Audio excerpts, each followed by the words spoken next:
ગઈરા ને કાલે શું થવાનું હતું રાતે સિકોતર વાતો કઈ હતી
વસ્તી પરમાન માંગે તો પેલા પરમાન લેવાના લાયક થવું પડે. મોહની માતા ક્યાંથી પરમાનવાની જરૂર નહીં પડાવો પણ એક એક વખત નહીં ત્રણ વખત સિકોતર માતા સપનામ કોના આવી તેવું મોહની માતા પૂછું પડાવો.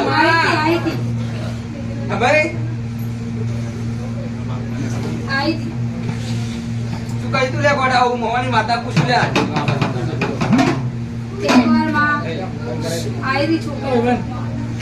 મને ઉઠાડી હું